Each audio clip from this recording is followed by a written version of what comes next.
uh, in virtual space with everyone.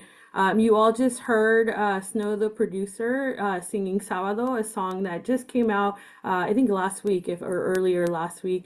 And what we said is we wanted to authentically show up as ourselves, music included. And so we hope that you enjoyed that little critique on the current environment. So we will go ahead and go on to the next slide because we only have an hour together, and so we have quite a bit to go through today, and we're excited to be in this space together. So the plan for today is I will lead us through our welcome and grounding. I will then pass it to one of our Círculo members, Roxana, to introduce El Círculo as well as introduce you to the panelists. We'll then have about 30 minutes, a little, depending on how the flow goes, a little more time for some reflections and then questions and answers from the audience, and we'll conclude with next steps. And so this is a little bit of the guide to move us through today. So feel free to grab your lunch, have your camera on or off, whatever you prefer, but kick back because we're really excited to share some real lessons that we have from our trip to New Mexico. So that said, next slide. I'm going to take a moment to just ground us. This isn't about the superficial land acknowledgement, but like to really recognize that where we are today and who we are today is the legacy of so much that has been poured into us. And so we don't want to underestimate the value of you being present on this call today. Whether you're listening, whether you're on the road, please be safe if you're on the road. We just want to take a moment to say thank you for being in this space. We're really happy to have you here.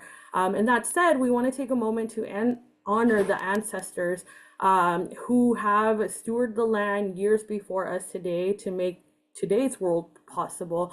We also want to acknowledge that there's ancestors from various diasporas around the world all emerged into this region. And so that includes African, Asian, Latinx, and many other people.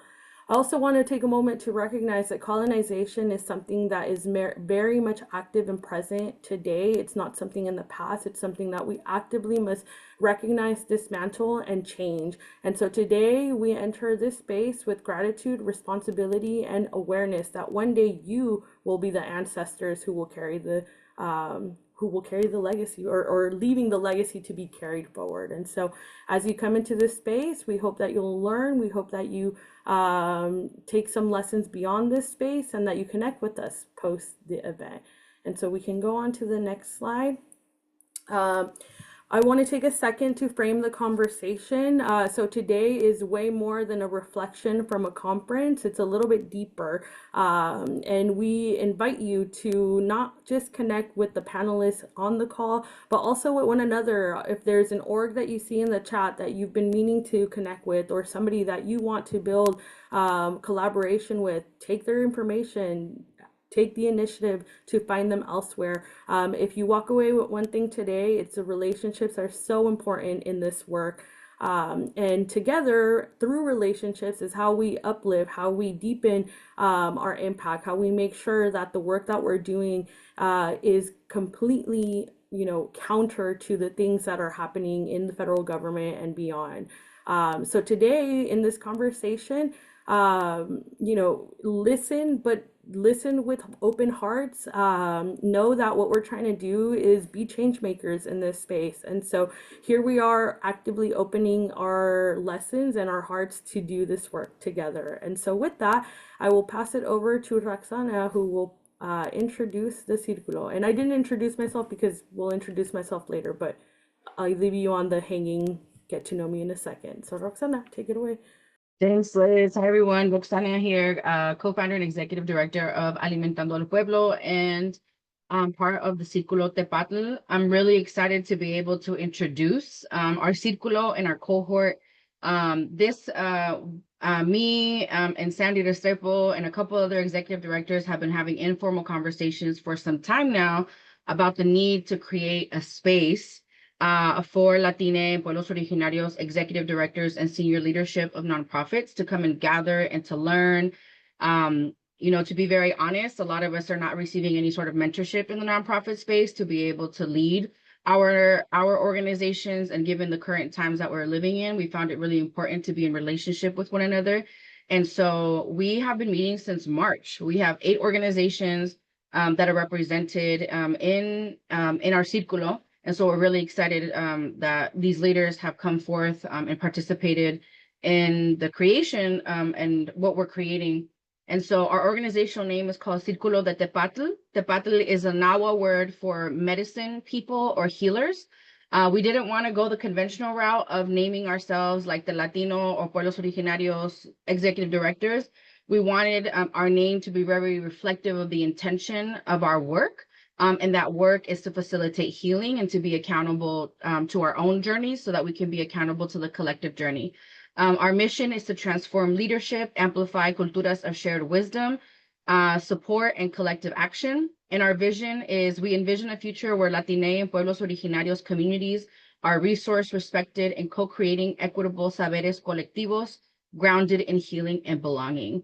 A lot of the folks that are in our collaborative have heavy critiques about a lot of the Latino spaces that are created and how so many of those spaces are really rooted in colonization and classism, in racism and colorism. And we really wanted to create a space that is rooted and centered in ancestral wisdom, ancestral knowledge, ancestral understanding, because we cannot,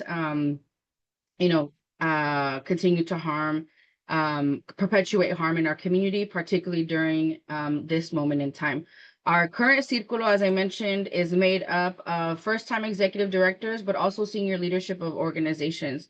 And so I'm really excited to be able to share with you a little bit more of who is a part of our Círculo. The organizations that are currently part of our cohort are White Center Community Development Association, Aaron Garcia, and we ask that you please send your prayers and your well wishes to him as he just experienced the loss of his mother. We also want to acknowledge We Are Ella, who's out in the Yakima Valley, Alimentando al Pueblo, Choose 180, Southeast Seattle Education Coalition, Entre, Hermanos, Colectiva Legal del Pueblo, and the Latino Development Organization. And so super excited to be working with such an amazing group of people. And before people ask us, we're letting you know right now, membership is not currently open because we just received money to be able to go on a retreat, to be able to solidify our leadership structure, what our membership is going to look like, what is onboarding going to look like. And so right now, we're just kind of sticking with the 8 that we have. And then after we come out of a retreat, we will have, our hope is to have really clear steps as to how to onboard new membership. But we do intend to be a statewide coalition of Latine and Pueblos Originarios executive directors and senior leadership of nonprofit organizations. And so I think this is when I introduce everybody and read your bios. And so our panelist, Sandy Destrepo, actually was not able to be with us today because she is in immigration court fighting for one of her clients. And so send good vibes and good juju her way. She is there today at this moment. But I do want to read her bio to honor and respect her labor and what she's contributed. So Sandy Destrepo is an immigration attorney and co-founder of Colectiva Legal del Pueblo, where she leads efforts to provide legal services, community empowerment, and systemic advocacy for immigrant justice. With over 20 years of experience as a legal advocate and grassroots organizer, Sandy's work is rooted in a deep commitment to equity, liberation, and the power of immigrant communities to lead their own movements. Liz Huizar is the executive director of Southeast Seattle Education Coalition, where she leads with heart and vision to advance educational justice and build collective power across communities. With a background in education policy and a commitment to partnership, her leadership has earned recognition from the Seattle Kraken, Seattle Sounders FC, and the 2025 Public Education Advocacy Award. Edgar Longoria is a facilitator and a healing justice practitioner whose work centers collective trauma, healing, collaboration, and community-driven change. Rooted in ancestral wisdom and deep collaboration across sectors, Edgar creates spaces for truth, dreaming, and organizing that honor our interconnectedness and move us toward a more just and healed world. Oh, will do, Martha. And Edgar is the executive director at Entre, Hermanos. Maria Fernandez is the founder and executive director of Ella and Ella Adelante, a Chicana-led organization that trains and mobilizes mujeres to lead transformative change in Central Washington. A proud Yakima Valley native, Maria's work centers on dismantling systems of oppression and building collective power through political education, community engagement, and cultural advocacy. and someone else is going to read my bio because it's kind of weird for me to read my own bio. So I will pass it off to Julissa. Thank you. And to introduce Roxana Pardo Garcia is I, introducing La Roxe, who is a hood intellectual Chicana, cultural worker, community leader, and storyteller. Her work centers food justice, cultural preservation, and collective liberation. And she will self-publish her debut book, Grief is a Ritual, in 2025. So look out for that. And now, as we get ready to enter our panel conversation, we accidentally forgot the poll before, so I'll bring the poll up now to bring you into the conversation.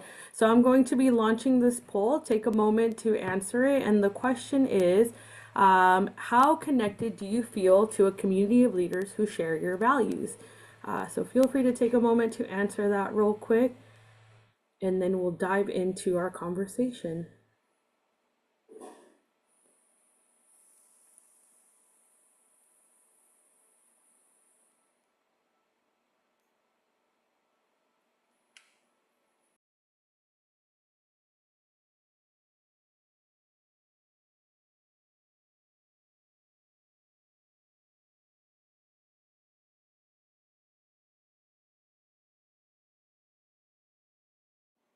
All right, so it looks like we have a majority of folks who have answered. I'll now share results.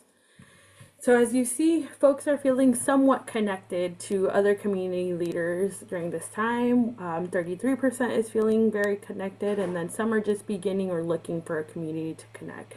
And so that was, as you all heard, part of the reason that brought us together. And so I will pass it back to Julissa to help walk us through the conversation today.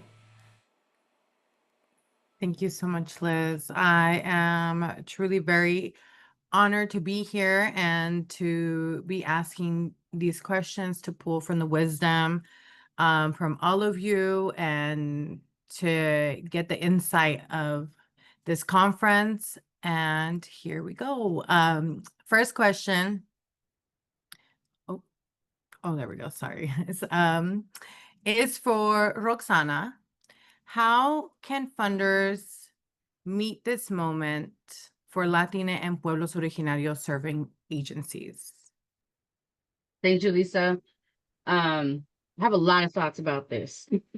Like, incredible amount of thoughts about what can philanthropy and funders be doing during this time to support Latina and Pueblos Originarios serving agencies and leaders. I definitely want to include our leaders in this. I think first and foremost, there is this idea, there's this illusion that scarcity exists. And I just want to remind everybody that capitalism creates scarcity. Scarcity is not real. We are actually an incredibly wealthy region, not just in monetary like value and the money that exists in the Pacific Northwest, but also in the abundance of ideas and creativity and imagination that exists in the people that live here. And so I think it's really important to just name that off the top, that we that scarcity is manufactured. It's created. It's something that was created to make sure that people do not ask for what they deserve.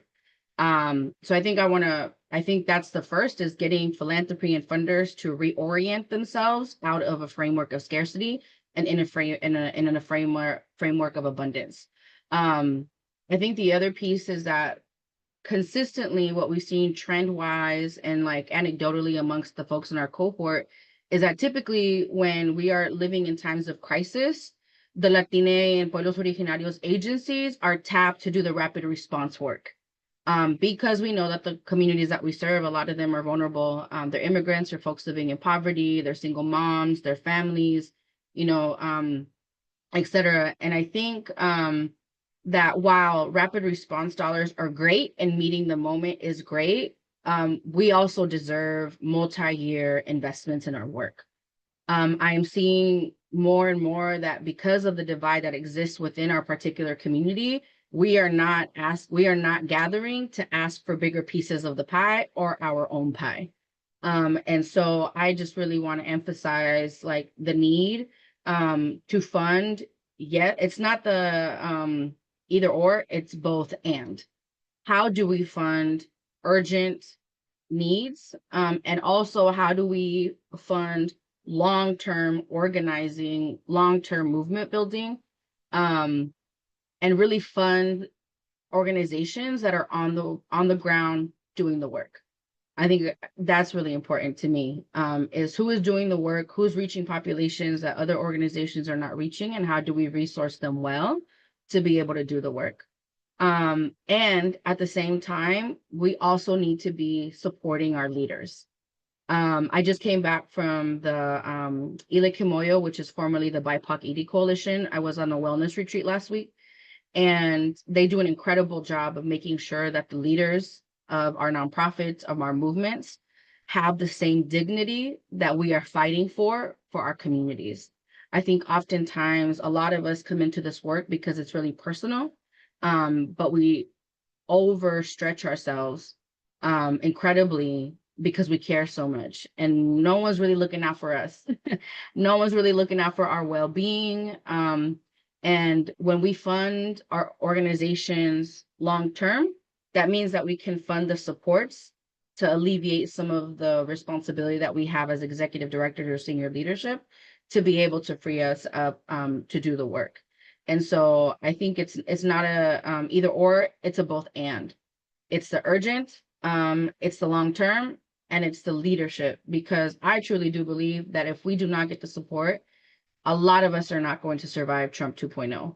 Many nonprofit leaders, many community leaders did not survive the pandemic because of how burdensome that became on nonprofits. And given the current attacks on nonprofits and our communities, a lot of us will not survive this iteration of a federal administration. And so keeping that in mind, let's reorient ourselves outside of a scarcity mindset and framework, and reorient ourselves to an abundance framework. And how do we collectively support all of our work in all of these different variations? Thank you for dropping that wisdom. I hope everybody took notes. That was amazing. Thank you. My next question is for Edgar.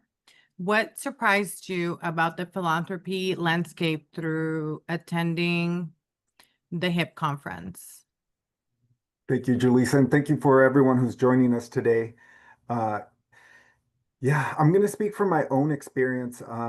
First off, having the opportunity to attend a conference like Hispanics in Philanthropy and Native Americans Philanthropy was eye-opening. One, because I had never been to a conference like that, so a big conference like that. And two, to have the opportunity to go with this group that is cohesive in our vision, our understanding of the world, and to be able to break down and discuss the experiences we were having day to day and what we were hearing from these leaders across the nation from the philanthropy field. So definitely want to speak from my own experience, and also in a way so this is my first time as an executive director. I'm in my third year, and I've really put on blinders to try to stay positive in this work and not get too disillusioned. One person that I used to read was Boulay, nonprofit as fuck, and I had to stop reading. I had to stop reading Boulay because I did not want to get disillusioned. I wanted to stay positive and experience things for myself and have my own analysis and understanding. Now, one of the things that I took away at the conference was the very first thing that I picked up on was, wow, how much money is out there. The amount of money, we're talking billions. We're not talking hundreds, we're talking billions of dollars in endowments at these foundations. Now, the second thing that struck me was the amount of roadblocks. Uh, our team, this group went out there ready to shake hands, ready to get to know people and introduce ourselves and get to know who works where, what do they do, what do they care about. And the answers we started receiving on day one was, oh, you'll need to talk to my area leader. They're down there at the other side of the room, or actually, who you need to talk to is so and so, or you need to talk to my VP. They're the ones who are the decision makers at my organization. We heard a lot of like, I don't have power to, I don't have money or I don't have power, though I work for this huge, well-known foundation. Um, Other things that I heard were like, well, right now we have a 5 to 10 year plan, so rapid response or addressing the moment is not something that we're there yet because we have a 5 to 10 year plan, and our next giving cycle might be in 2026 or 2027. Oh, and by the way, it's only by invitation. Um, or we only fund a specific region, a specific cause, and orgs under a certain amount, under a certain budget. So just the number of roadblocks as we were engaging with people was like, okay, there's a ton of money out there. Wow, billions of dollars. And then as you start approaching foundation program officers, directors at foundations, was just the number of roadblocks that you immediately experienced in the conversation. Um, and one, I'm not used to being a Debbie Downer. I'm usually love bringing the healing and the joy and the smiles and the energy. So this is real. This is very real for me to have picked up on that.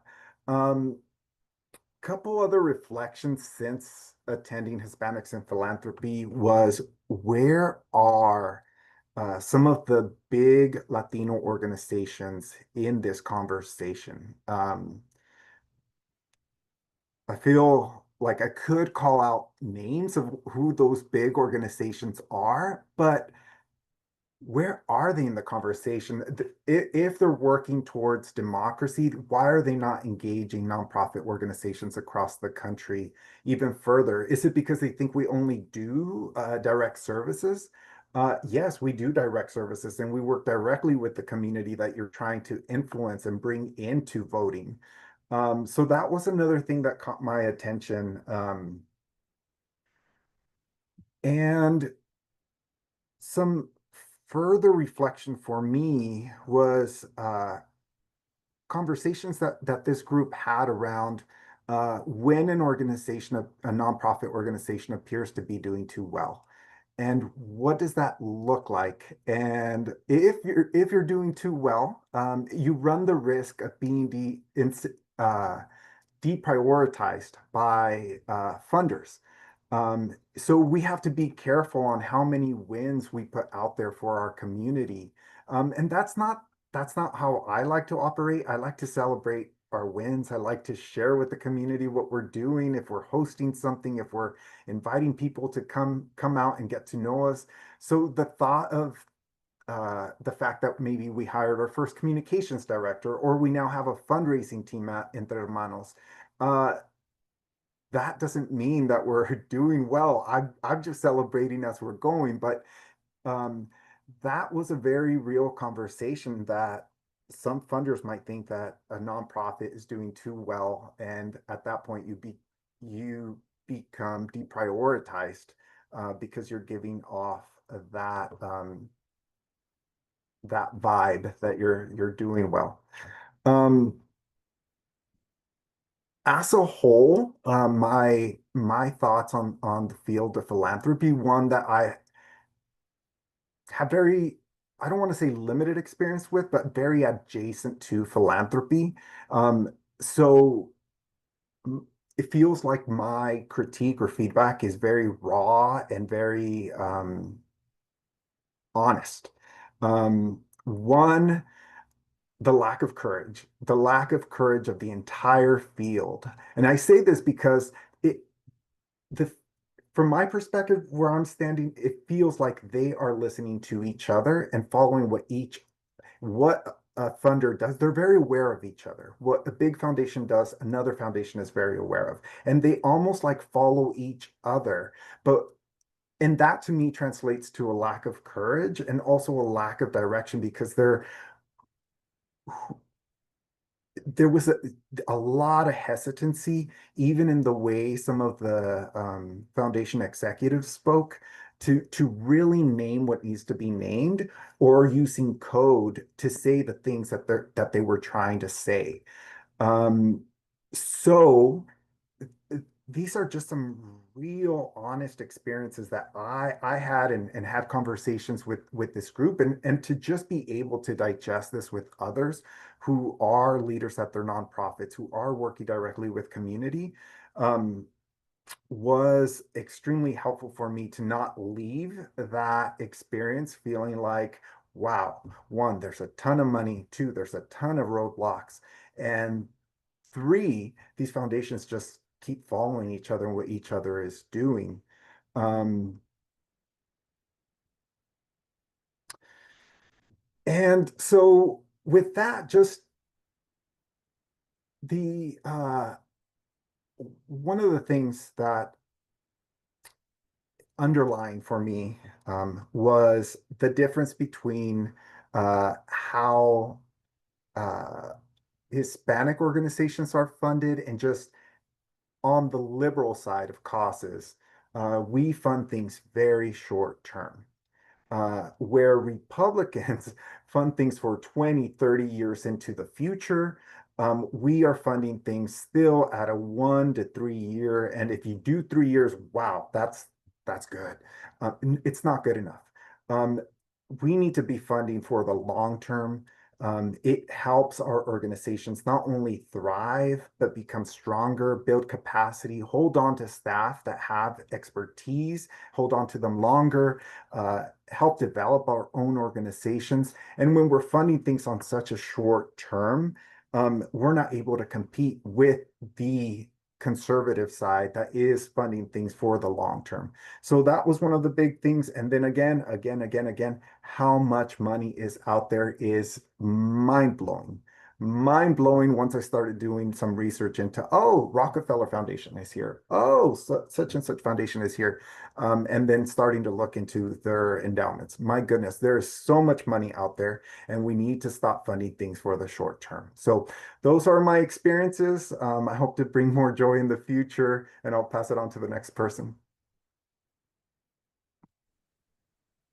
Thank you, Edgar, for those reflections and for bringing truth. And there is joy in truth sometimes, and sometimes not. And sometimes it is important to call that out to then create the joy with moving through those uncomfortable truths. We're going to do a poll. So I'm going to let Liz drop that. Yep, so trying to bring you back into the conversation. You heard a lot of knowledge drop from Edgar and Roxana. Our second question is, what is the biggest challenge you face in accessing philanthropy and resources? So you may come from this from the community perspective, or if you're a funder and you're coming at this question, what do you see as the biggest barrier? So take a moment to answer that question as we continue to move through today's conversation. Once we get critical mass, I'll publish results.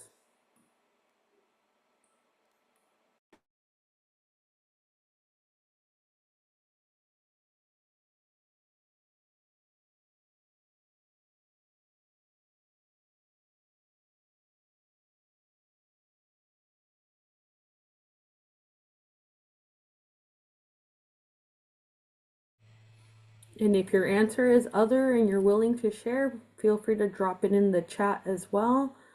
Oh yeah, more than one option. You can always drop that in the chat too. Perfect. It looks like we got a little bit of a critical mass here. So here is the published results. So as you see, it's a mix of a couple. To the point of someone in the chat, it could be a couple of these, right? So there are various resources, but as you heard from both of the experts previously, it requires a mindset shift and a commitment to long-term investment. So keep thinking through that. I'll pass it back over to Julissa to keep us moving. Thank you. And my next question is for Maria. What are the funders' top priorities and what causes matter most at this moment? Thank you, Julissa. And I'm going to just say I've got to ditto everything that Edgar and Roxana have already shared, which is just so important, key points that I hope everybody really walks away with. Maria Fernandez with A and A Adelante over in Yakima County. Our offices are in Sunnyside, Washington. And in terms of like my experience with the HipNap conference and identifying those trends and what it is that it seemed that funders are looking to fund, you hear a lot about because we're in this new this other administration of Trump 2.0. There was a lot of talk about saving democracy. I would have to challenge that. In terms of saving democracy, I really doubt that we ever had true democracy to begin with. And so those organizations, like our organization, like all of our organizations here represented today, we all touch on those issues of democracy within our own respective areas where we operate, and trying to get some semblance of actual democracy within our own localities. And so when we talk about like those trends with philanthropy and talking about the root causes of what's ailing our communities, it's really difficult to accept that philanthropy does work on trends, because all of these issues are a forever issue, and it's going to take generations in order to deal with these issues, especially when you have administrations like the Trump administration looking to very methodically destroy any idea, any what I consider to be a really fake notion of our democracy. Because again, I don't believe that we have a true democracy.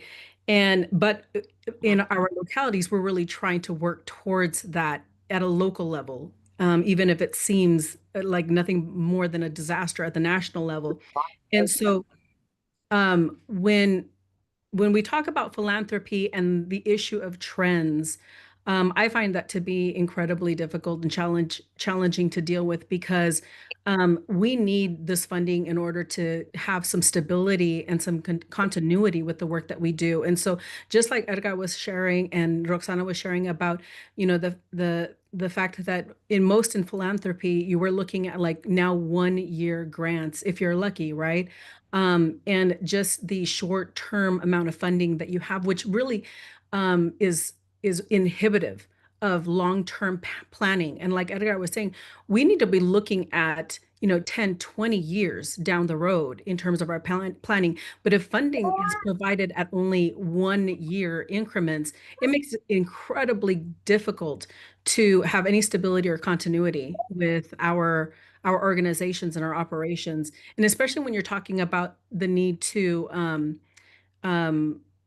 expand and build capacity with your organization, it is incredibly difficult.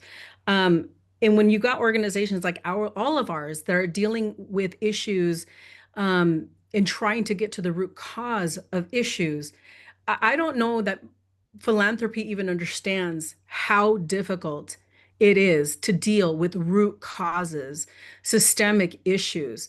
So one of the things that when we talk about funding, we're having to look for funding not just in terms of building capacity with our organization.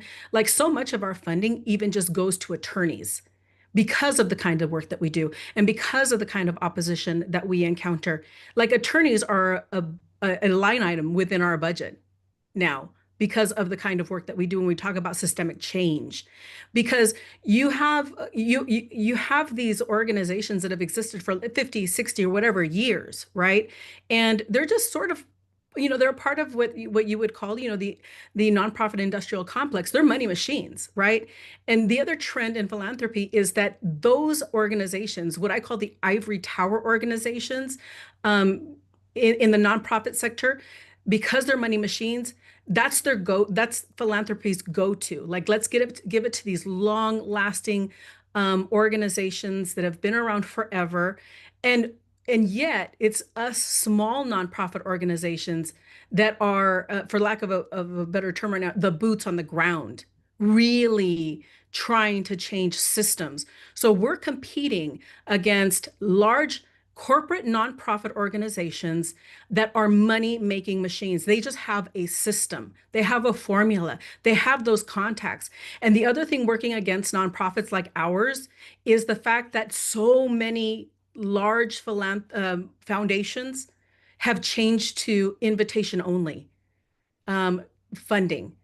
It is so difficult to find a person within a foundation to talk to about your organization and the amazing work that you do, that like I know our organization, every single organization here on this conference call right now with Roxana and Julissa and Edgar and Liz and Sandy.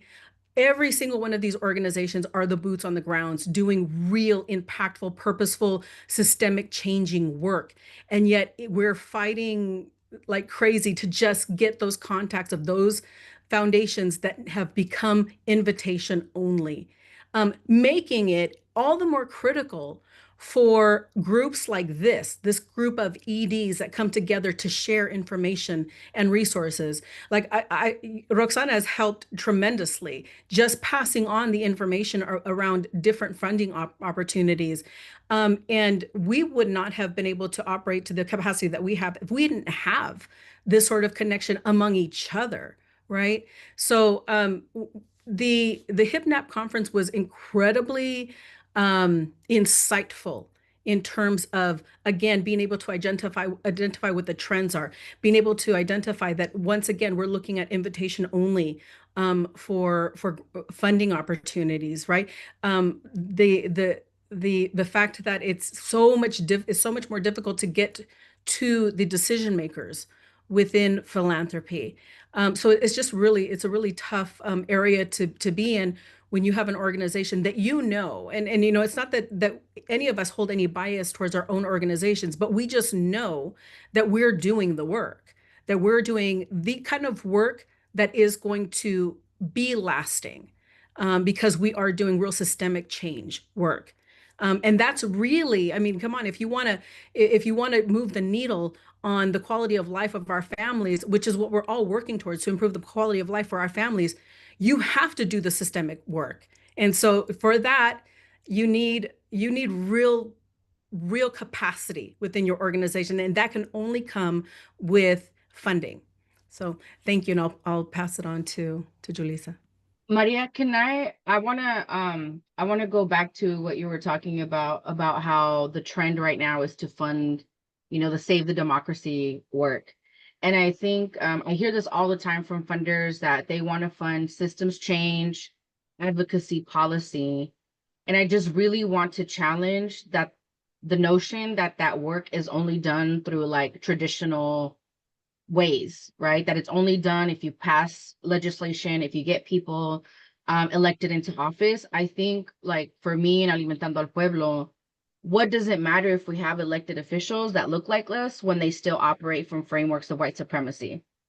What is it worth if we still have policies that are functioning within frameworks of white supremacy and then get disappeared when a new slate of elected officials come on board, right? And so I think, like, I would really want to challenge funders and really nonprofit and leaders in the room to start looking at systems change as work that we have to do to heal the colonial legacies of racism and poverty in our communities. Because colonization has a psychology. And as people who serve community, we know that.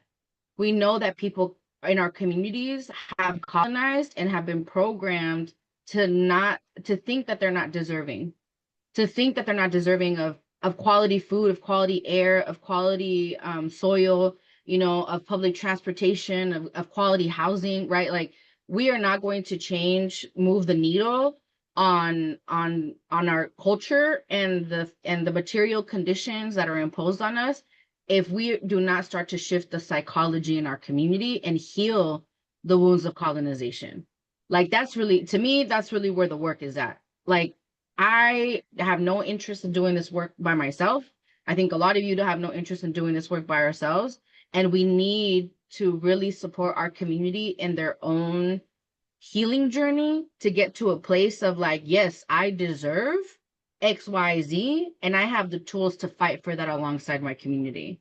But I think we just really need to stop looking at policy and systems and advocacy as just solely policy on paper, legislation, elected officials, when actually our community is really, really colonized and has a lot of limitations that have been placed on us given the history of colonization and imperialism that we come from.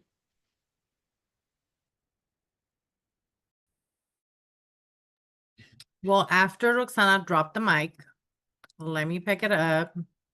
And I'm going to ask the next question. But before that, I just wanted to add to what Maria's answer, really, which ties to what Roxana said, is that being a Latina communities are top priorities, even like beyond trends for philanthropy. And we are beyond trends, and we deserve to have communities that are really invested in. So thank you for your answers. And with that, I'll ask my last question, which is for Liz. What advice would you give fellow leaders hoping to make the most out of a conference experience, in particular with a fund development lens? Yeah, so already adding to the great wisdom that's been shared, but I think fundamentally, show up, make time for conferences, make time for learning outside of the work. So often everything feels urgent. It feels like it has to get done today or there's an immediate deadline. And like the reality is, there are very real pressing issues, and there is also time to enhance your creativity, to have some dialogue with leaders who can expand the way that you look at something.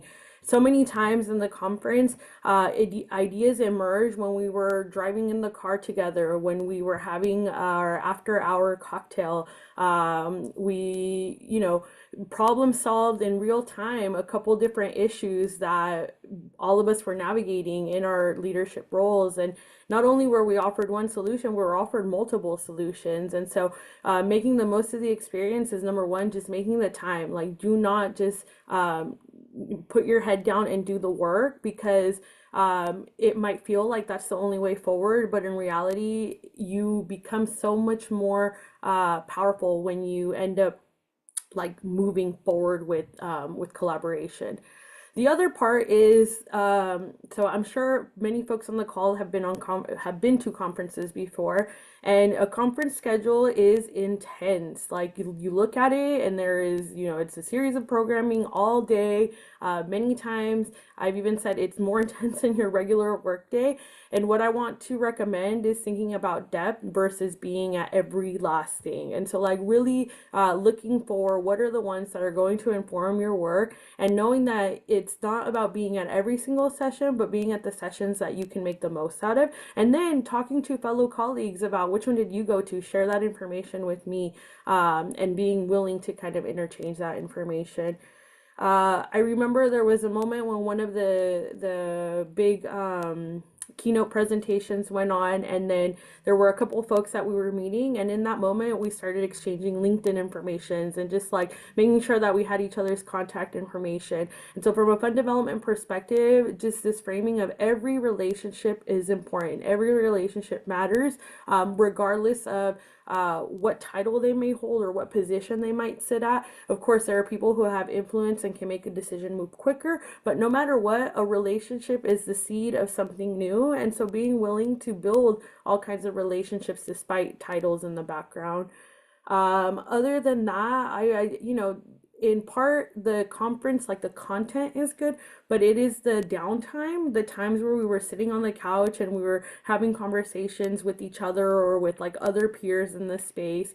The opportunity to like go on a team building opportunity in the background. So some of us went and rode a hot air balloon, and some of us ended up taking a road trip to Santa Fe. Like these were little moments where, you know, it wasn't the work first at hand, but it always emerges anyway. And so my advice for fellow leaders is that when you just put your head down and you don't look up, you miss out on a whole bunch of beautiful stuff. And when you do go to conferences, don't just make it about the work, make it about the unstructured time, because there's a lot of magic in that. And so go after funding, prioritize professional development, prioritize funding professional development, and the kind of development where you let folks run with what they need, not what you're not prescribing what professional development you want to see, but just let them run and you'll see magical things form.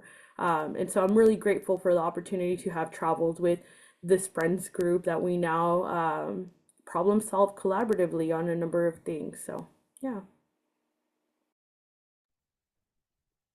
Thank you, Liz. That was amazing. I still am having FOMO from not being able to go and hang out with you guys in New Mexico, but there will be more times where I can join you guys in conferences and learn with you guys and hang out with you guys and create community. So I'm excited for that. And before I pass the mic, I forgot to introduce myself actually. So as I step out, I just want to say thank you everybody that's here today. My name is Julissa Sanchez, and I'm the Director of Advocacy at Choose 180 and a fierce advocate for housing justice, specifically for the Latina community. And with that, I'm going to pass the mic to Liz, who's going to drop a poll. And I'm going to keep learning and vibing with you all. Thank you. So I will do the last housekeeping, which is sharing in the chat a post-conference survey.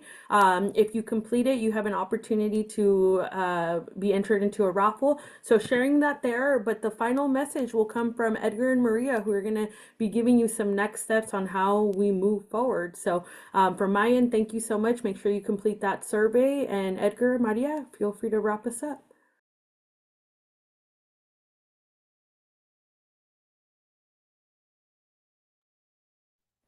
Edgar, you're muted.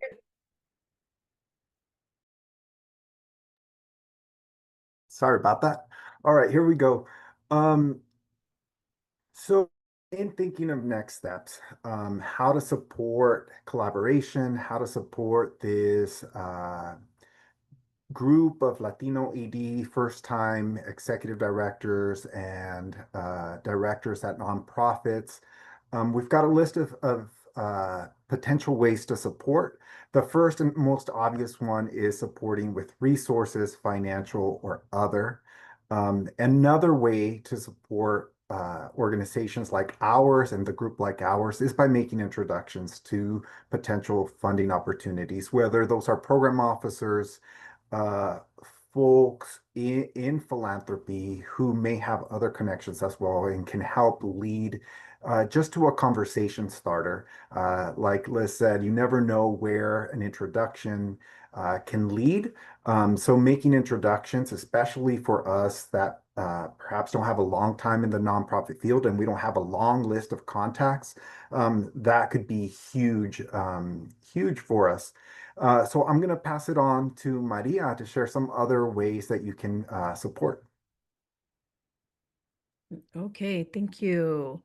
So another way that you can support is to volunteer with our organizations.